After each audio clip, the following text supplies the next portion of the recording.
Bye. I love you. Thank you. Patching you into Mr. Wayne. No, please don't. I need you here now, Barry. I faintly remember the Flash from my childhood, and even back then I could tell there wasn't much to it. I mean, running ridiculously fast is, let's face it, a pretty B- skill. 1 minute he's here, then he's there. That's it.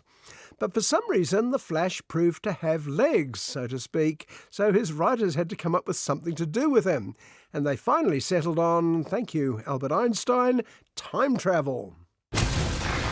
Tell me something. You can go anywhere. Another timeline. Another universe.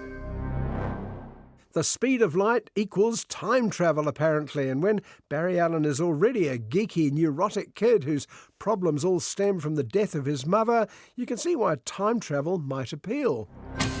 So why do you want to stay and fight to save this one? Because this is the world where my mom lives. I'm not going to lose her again. He confers with his partner in crime fighting, another chap with dead parent issues, billionaire Bruce Wayne, a.k.a. Batman, a.k.a. in this iteration, Ben Affleck. Bruce's advice, as always in comic books, is don't tamper. The old butterfly effect, remember? One tiny change in your past and who knows what might happen. If you were to go into the past, you have no idea what the consequences can be. Bruce, I could fix things. You could also destroy everything. But Barry won't be told. He flashes back. He sees Mum and Dad and also Barry Mark II. Now this version is a lovable idiot Barry. Time to set him straight. Oh, this is mad trippy. Dude, this is catastrophic. It soon becomes clear that Barry 1 may have avoided the death of his mother and subsequent arrest of his father, but there's now a whole lot of other changes going on. I completely broke the universe. If you went back and changed the past, this world must die. That's General Zod from a previous Superman movie. Yep, we're going meta, baby, so hold on tight.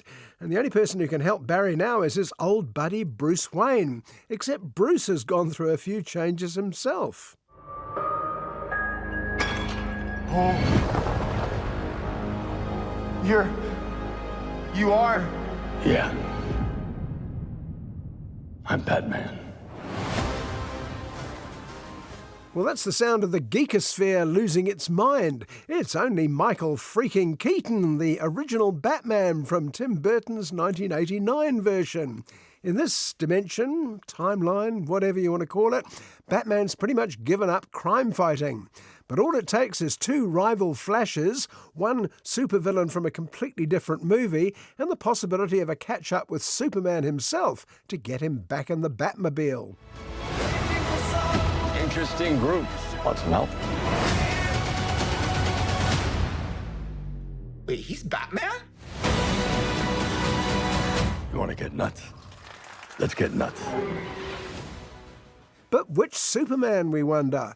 Will we go back to the late Christopher Reeve or the even later George Reeves from the rickety 50s TV series? These days, AI can seemingly do anything. But it turns out to be neither of the above. In this timeline, meet Supergirl, Kara.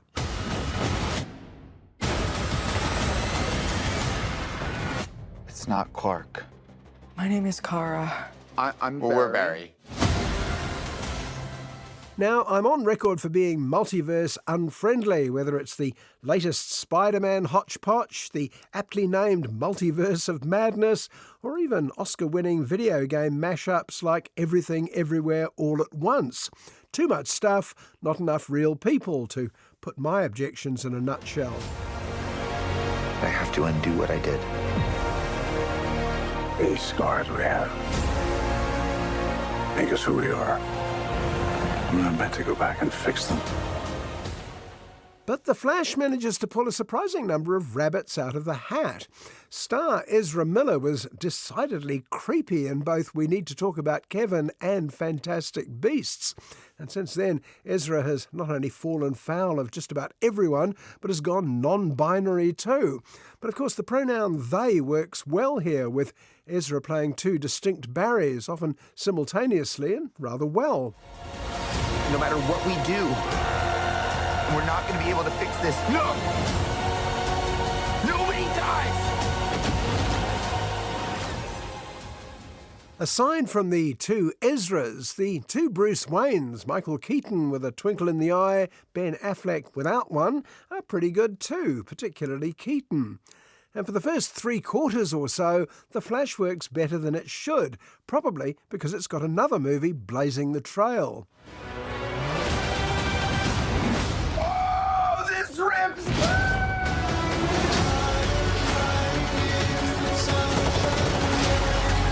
We're in uncharted territory. It's essentially a jazzed-up reboot of Back to the Future, with Barry and Batman filling in for Marty McFly and Doc, trying to save the future by putting Barry's mum and dad on the right path.